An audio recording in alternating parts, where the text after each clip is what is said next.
Hola, muy buenos días, bienvenidos todos. Mi nombre es Alfredo Pérez, soy director de Aventuras Denali en la ciudad de Querétaro. Somos una empresa que nos dedicamos al turismo de aventura.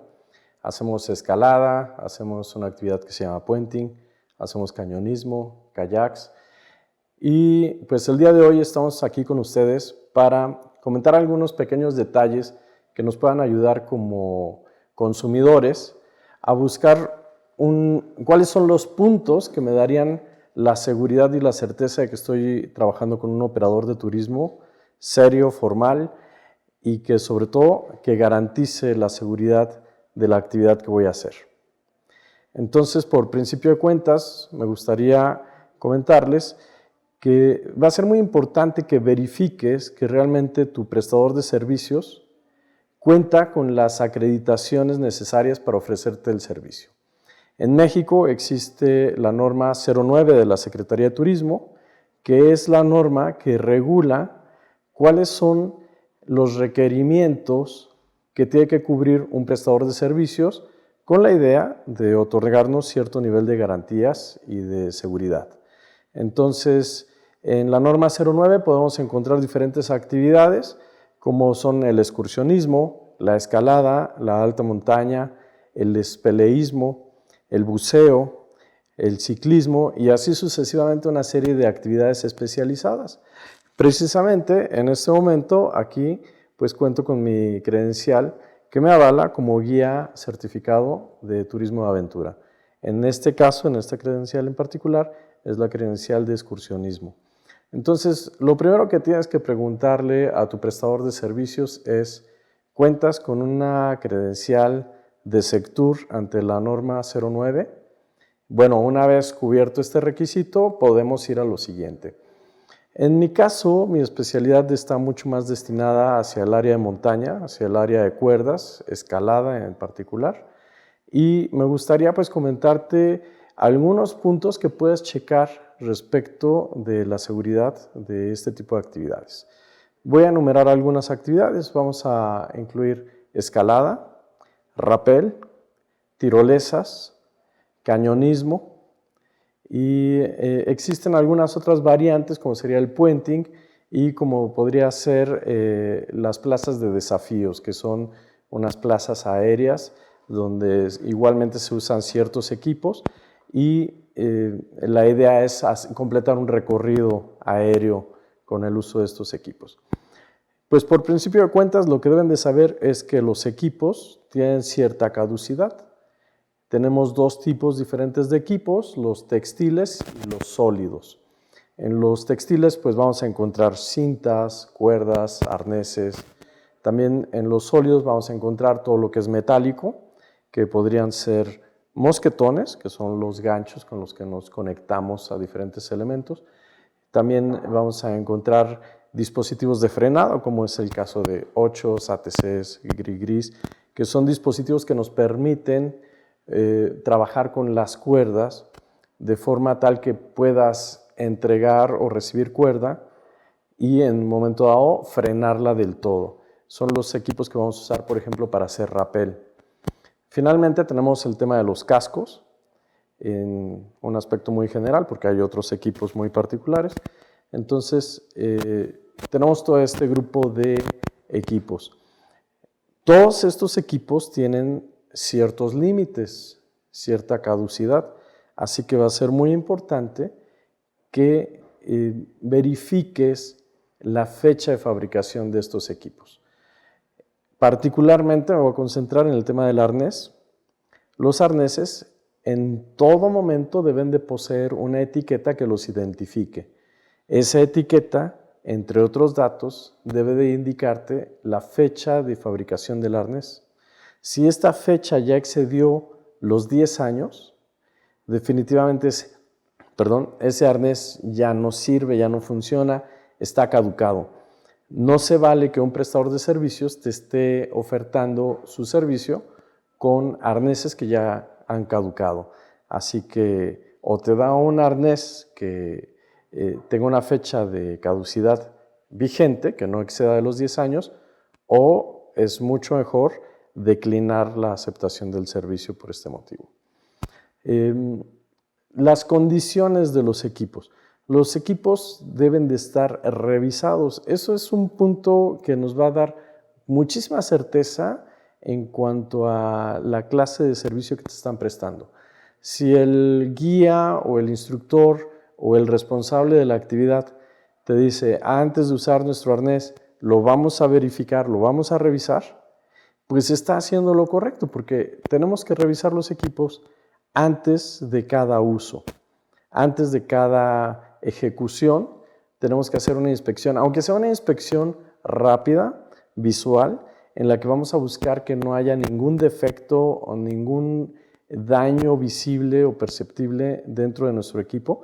Entonces, tenemos que revisar que esté correcto. Y esa inspección la debería de guiar el responsable de la actividad. Entonces, revisamos el arnés. ¿Qué es lo que le busco a un arnés cuando estoy haciendo una inspección visual? Pues básicamente tiene una fecha de fabricación y no está en excedido los 10 años.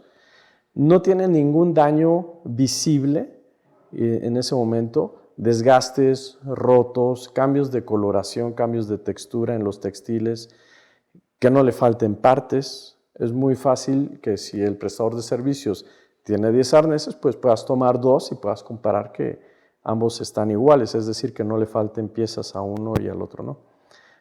Posteriormente, es muy importante que el arnés que te estén ofreciendo para este tipo de actividades sea de tu talla. Si no es de tu talla, definitivamente no podemos hacer la actividad. Hace un momento me refería a que existe una etiqueta en los arneses que nos permite saber la fecha de fabricación del equipo. En esa misma etiqueta o a un lado, en una segunda etiqueta, debes de encontrar las instrucciones que te indican cómo cerrar correctamente el arnés. Normalmente tienen un sistema de hebillas y estas hebillas tienen una forma específica de ser bloqueadas o de ser cerradas y ajustadas. Así que tenemos que ceñirnos a las indicaciones del fabricante. Ninguna otra es válida, solamente lo que diga el fabricante. Eso es muy importante. Así que un arnés que te quede correctamente es muy importante. Si el arnés no te queda bien, no se puede hacer la actividad con ese arnés. ¿Cuáles son los riesgos en este punto? Pues que si el arnés te queda grande, te puedes escapar del arnés, es decir, te puedes salir del arnés y podrías tener una caída. Y si el arnés te queda muy pequeño, es posible que el sistema de hebillas no cierre correctamente y pues nuevamente el arnés se podría abrir y dejarte escapar. Finalmente, pues ya verificamos la fecha de caducidad, ya verificamos que el arnés esté en correctas condiciones, que no le falten partes, ya verificamos que sea de mi talla y bueno, tendríamos que estar seguros de que este modelo de arnés es el modelo correcto para la actividad que vamos a hacer. Tenemos que diferenciar entre diferentes actividades. Por mencionar algunas, les puedo decir que existe arneses específicos para canyoning, arneses específicos para escalada, arneses específicos para actividades aéreas, como podría ser puenting, tirolesas, tal vez podríamos incluir ahí rappel. Entonces, cada uno de los arneses tiene una función específica. Es importante mencionar que existen arneses especiales para infantes, es decir, para niños.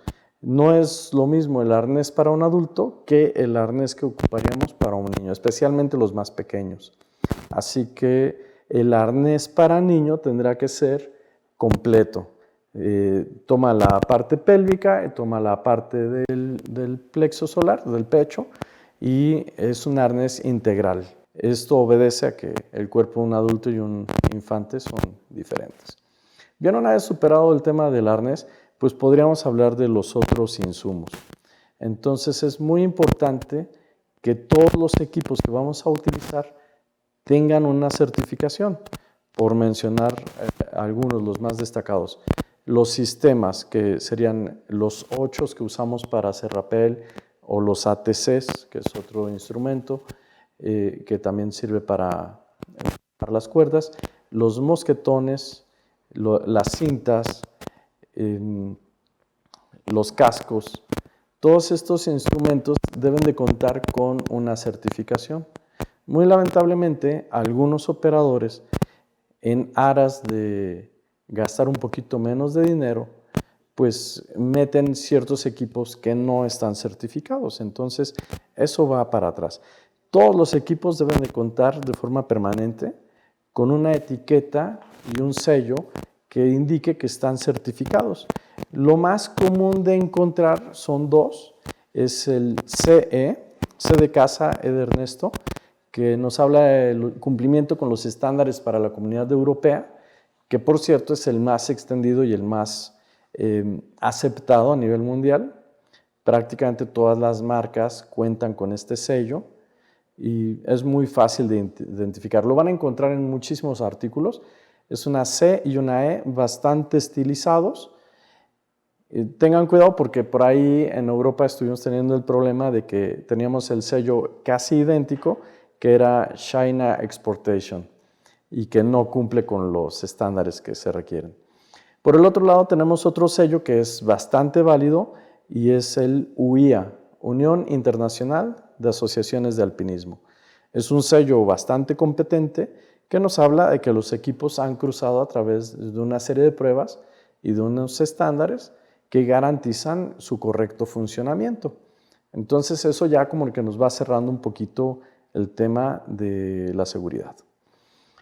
Es muy frecuente, vamos a hablar un poquito de las tirolesas, es muy frecuente que entre tu arnés y el cable de acero de la tirolesa vamos a encontrar que tenemos un elemento que nos conecta. Normalmente se trata de una cinta. Estas cintas principalmente están construidas en nylon, algunas otras están construidas en un material que se llama Dyneema. El asunto es que nuevamente en el punto de costura de estas cintas vamos a encontrar que hay una etiqueta. Entonces, los equipos deben de conservar permanentemente sus etiquetas. En estas etiquetas encontraremos fechas de fabricación y los sellos a los que están procurados estos equipos. Es decir, si te ponen todo el equipo, tú puedes verificar que ahí están las etiquetas. En el momento que una etiqueta no está, debemos de declinar el uso de ese equipo porque por norma ya no está cumpliendo. O sea, un equipo que ya no tiene sus etiquetas, que ya no es visible sus datos, en ese momento ya dejó de ser funcional. A lo mejor el equipo está bien, pero ya no es rastreable, ya no podemos ir a nuestras bases de datos y decir en qué momento entró en servicio esta cinta, a menos que tengamos un número económico. Eso es perfectamente válido. Lo importante es que el equipo pueda ser verificable. Tengo 20 cintas, 20 mosquetones, 20 arneses, tengo que poder diferenciar entre cada uno de ellos para cada una de sus inspecciones. El prestador de servicios está obligado a contar con una de dos. Una persona dentro de su organización que tiene la certificación para poder revisar estos equipos o contratar a una persona que tenga la certificación para poder decidir si el equipo continúa o no dentro de servicio. Hace un rato hablamos de que en la parte textil, cuerdas, arneses, cintas, tenemos una caducidad de 10 años, porque este tipo de materiales, que principalmente tenemos nylon, a los 10 años de su fabricación debió de haber perdido cierto nivel de resistencia. Por eso tenemos establecido 10 años. La verdad es que si el equipo está en uso intensivo, en 2 años, 3 años como máximo, deberíamos de estarlo retirando. Pero bueno, el fabricante dice 10 años como máximo. Entonces, si no tenemos etiquetas, no acepten el servicio en esos términos. ¿De acuerdo? Tenemos toda la otra parte que es lo metálico.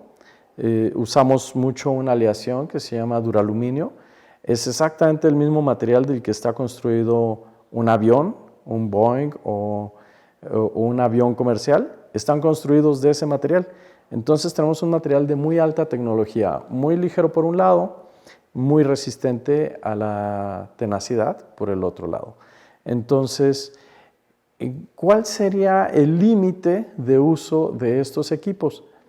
Pues es muy simple. Yo creo que podemos mencionar 3 elementos. Uno, cuando se ha desgastado. Es decir, tú ves la superficie de este elemento, vamos a pensar en un mosquetón o en un 8, que son los más populares, y el paso de la cuerda en cierto punto lo ha desgastado. Bueno, pues si ya es perceptible ese desgaste, seguramente no se va a romper, pero es momento de cambiarlo y de desechar esa pieza. Entonces, ahí, cuando un desgaste excede el milímetro de desgaste, ya hay que cambiar esta pieza.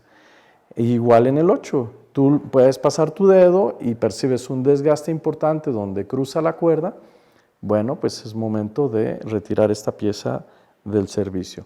El segundo criterio sería por la fecha de compra.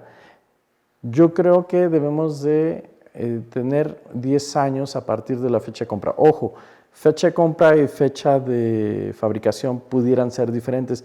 En lo metálico tenemos una caducidad mucho más larga, entonces nos estamos basando en los 10 años. ¿Cómo puedo saber yo esto como cliente? Muy fácil.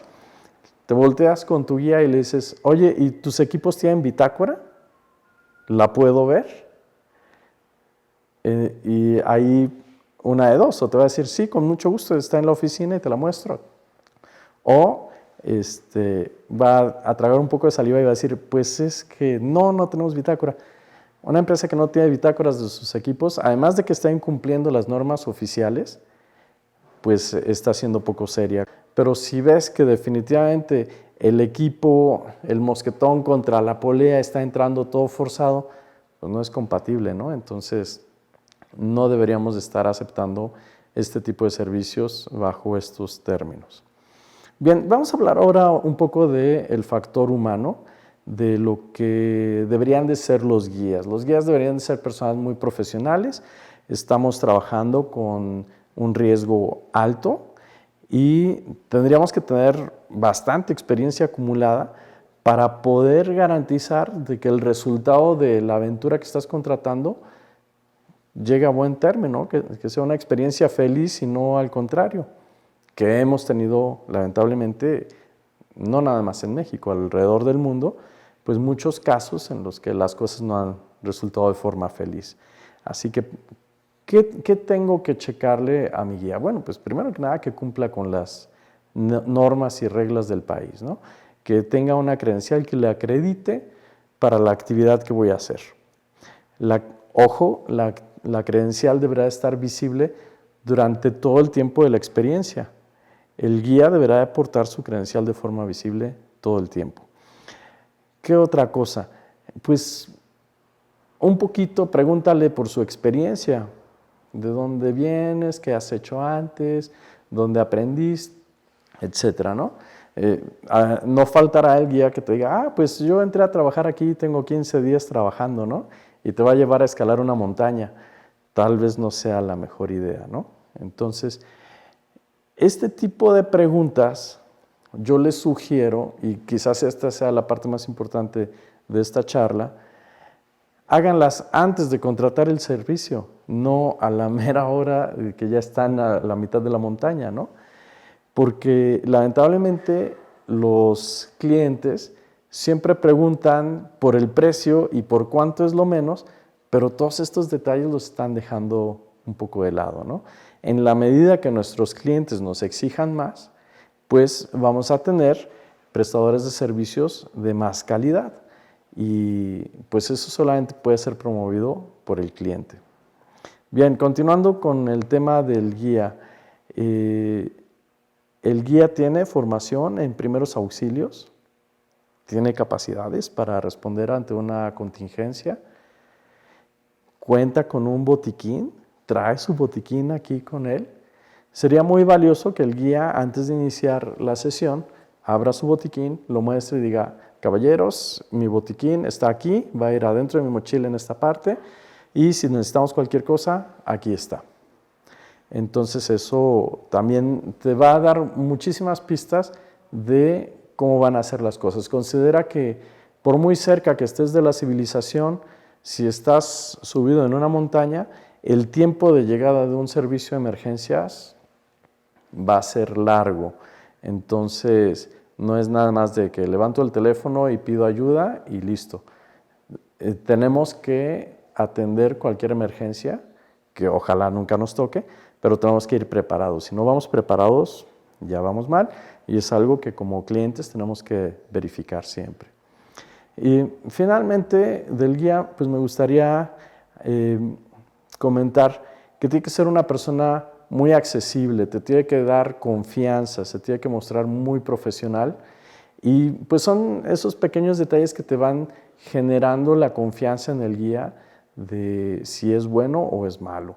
Entonces, los guías tienen que ser personas como muy pacientes, también tienen que ser muy capaces, te tienen que transmitir muchísima confianza, te tienen que hacer sentir cómodo, aunque tú estés totalmente fuera de tu área de confort, y te tienen que hacer sentir muy seguro. Aquí hay una gran diferencia, que te sientas seguro y que estés seguro. Entonces, traten como de verificar que el guía realmente está checando todos los detalles.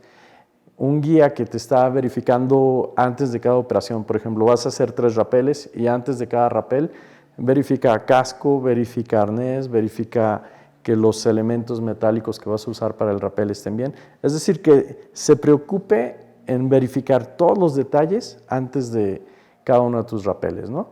Y entonces eso te va a ir mostrando que estamos fluyendo bien, que él está haciendo su chamba correctamente y que no está dejando al olvido ningún detalle, que está cuidando los detalles. Tal vez eso sea como el punto clave. El guía debe estar cuidando los detalles. Si es así, yo creo que estás con un buen guía. Si el guía va más en el relajo que en verificar los pequeños detalles, tal vez ya no vamos tan bien. Bueno, hay un concepto que vale la pena también recabar en todo este tipo de actividades que se llama la redundancia. Redundancia es que tenemos algo 2 veces. Por ejemplo, nuevamente vuelvo a ir al ejemplo del rapel o de la tirolesa. Y vamos a hacer una tirolesa. Desde mi arnés hasta la polea del cable voy a llevar un elemento de amarre, una cinta normalmente. Bueno, tengo un segundo elemento que me vuelve a conectar, en este caso a la polea, y entonces la lógica es la siguiente. Si el primer elemento de amarre fallara, tengo un segundo elemento de amarre que me va a proteger. Vamos al caso del rapel. Tengo un anclaje, que es un elemento que está empotrado en la roca, desde donde me voy a colgar para hacer el rapel, pero si ese elemento fallara, tengo un segundo anclaje que también está conectado a la cuerda, de tal manera que si el primero falla, pues el segundo interviene y salva la situación. Es decir, nunca me confío solamente a un punto de anclaje y siempre tengo como esta redundancia que garantiza que si algo sale mal, pues tenemos otro elemento que viene a salvar la situación. O mejor aún, que esos 2 elementos están trabajando juntos y que cada uno por sí solos es suficiente para sostener mi persona y que no pase absolutamente nada malo. Eso se repite en muchos momentos durante este tipo de actividades, ¿no? Siempre la regla es un poquito como estar conectado a 2 puntos diferentes para que en caso de falla, pues tengo otro completo y no pasa absolutamente nada. Que no tendrían por qué romperse ningún elemento. Si los revisamos al principio, verificamos cómo estamos haciendo todo, es absolutamente difícil que falle esto, ¿no? 1 en 1.000.000, pero por precaución siempre lo hacemos así, ¿de acuerdo? Una cosa bien importante para definir si el guía que estoy llevando es competente o no, si es el idóneo, porque probablemente cuando encuentras un guía que te gusta cómo hace la chamba, o lo recomiendas o vas a repetir alguna otra actividad con él. Entonces, El guía es el primero en estar cuidándose a sí mismo. Para el guía lo más importante es cuidar su propia seguridad. ¿Por qué? Imaginémonos el caso del cañonismo, que es un deporte y una actividad muy reciente en México, muy nueva, quizás de 10 años para acá. El público en general probablemente no la conoce del todo, entonces se está volviendo algo como muy novedoso. Es entrar en una cañada donde tienes una pared de un lado, otra pared del otro lado, no hay forma de escalar esas paredes y la única salida es hacia adelante, siguiendo el cauce del río. Y se te lastima el guía ahí a la mitad y ya no puede moverse, ya no puede avanzar. Todo el grupo se queda atrapado porque el que iba guiando y sabía las técnicas de avance, pues quedó fuera de combate. Entonces, la lógica aquí es que el guía tiene que garantizar siempre su seguridad. Un guía que está tomando riesgos adicionales de no conectarse y estar asegurado en un lugar donde se puede caer, o como arriesgarse mucho, hacerle un poco al Superman, ese guía no debería estar guiando, porque si sucede algo en su persona, a los que deja colgados ahí a la mitad del recorrido, va a ser a todos los clientes. Entonces, un guía debe ser como muy cuidadoso de protegerse a sí mismo para evitar que vaya a meter a su grupo en una situación en la que se queden atrapados y sin guía. Y a veces esto puede suceder en lugares donde no hay conectividad, o sea, no puedo sacar mi celular y pedir ayuda porque no hay señal de cobertura. Entonces, todos esos detalles que estoy comentando ahorita te los debe de transmitir el guía antes. Insisto, el momento de hacer todas estas preguntas es antes de contratar la actividad y no durante o después. ¿De acuerdo? Bien, por último, me gustaría abordar un poquito el tema de lo que yo llamo el escenario. Si vas a ir a la montaña, pues el escenario es la montaña. Si vas a ir al cañón, nuevamente, el río. Entonces, un guía competente, un guía profesional, un día antes, 24 horas antes de la actividad, te va a mandar un WhatsApp y te va a decir, oye, te estoy mandando copia de la captura de pantalla de cómo va a estar nuestro clima. Va a llover, va a ser sol, va a ser tantos grados centígrados, porque de eso depende mucho el tipo de vestimenta que vas a llevar, ¿no? Si vamos a ir a un lugar donde está lloviendo, ropa contra lluvia. Si va a estar haciendo mucho calor, hay que ir bien hidratados, hay que llevar bloqueador solar, etc. Entonces, entramos en esta parte que se llama planeación. Una buena empresa de turismo, de aventura, un buen guía, va a planear con mucha anticipación su actividad y te va a compartir esa información, te va a decir, el clima está así, las condiciones son estas, la temporada del año es esta, lo que podemos esperar es esto. Así que hay que llevar todo este equipo extra para garantizar nuestra seguridad en caso necesario.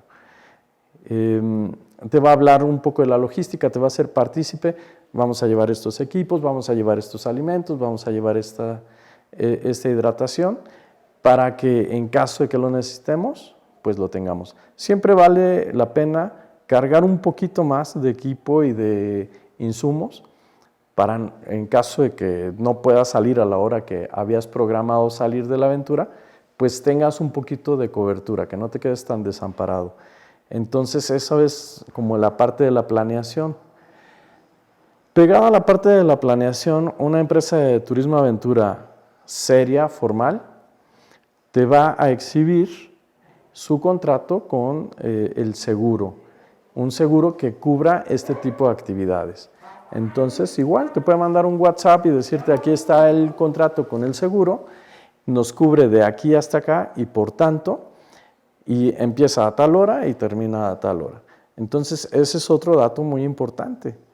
En mi experiencia, aproximadamente llevo 10 años con el negocio, la gente te pregunta prácticamente de todo, ¿no? De a qué horas vamos a ir, qué hay que llevar, cuánto es lo menos, pero nunca se meten como a esta parte de, oye, ¿ya checaste el clima? Oye, ¿y qué ropa tengo que llevar? Y el guía y las certificaciones de los equipos, lamentablemente por un tema económico, que no debería de ser así, Algunas empresas improvisan ciertos equipos, ¿no? Por poner un ejemplo, si tú vas a una tirolesa y el mecanismo con el que te van a amarrar a la polea para que te deslices a través del cable es una cuerda amarrada, pues es inaceptable. Yo no digo que los nudos no sean buenos.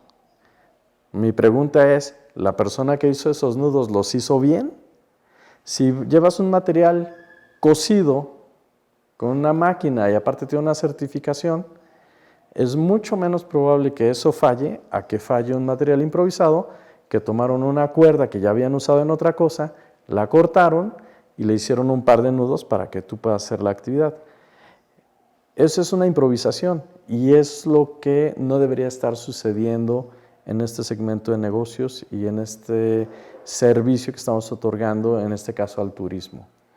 Entonces, en mi experiencia, la gente muy rara vez, te pregunta por estos antecedentes, ¿no? Que te pidan el currículum del guía, muy rara vez. Que te pidan sus certificaciones, muy rara vez. Que te pidan la bitácora de los equipos. Me ha pasado tal vez 2 veces, en ambos casos fueron empresas que atendí, que venía con su personal para hacer una actividad como recreativa o de trabajo en equipo, y me pidieron esa información, pero en 10 años solamente 2 personas me lo han pedido, ¿no? Entonces, creo que lo más importante de esta charla es eso, que las personas se den cuenta que a la hora de contratar este tipo de servicios pueden topar con un excelente guía, con un guía regular o con un guía bastante malo, lo mismo en términos de empresa. Entonces, empezamos a tratar de ser un poquito más exigentes como consumidores. Me gustaría invitarlos a que en el momento de que ustedes decidan hacer una actividad de turismo de aventura, se preocupen un poquito más por cuestionar más al prestador de servicios, a la agencia, al guía, que pidan un poquito más de información. Tal vez las preguntas claves podrían ser, ¿el guía tiene algún tipo de certificación? ¿Cuántos años de experiencia tiene el guía? ¿Quién va a ser mi guía? Que no se los vayan a cambiar en el último instante por otro que no es lo que les habían platicado. Una pregunta muy importante que hay que hacerle al prestador de servicios es, ¿usted cuenta con seguro? ¿Usted cuenta con bitácoras de su equipo? ¿Usted cuenta con un plan de emergencia en caso de necesidad?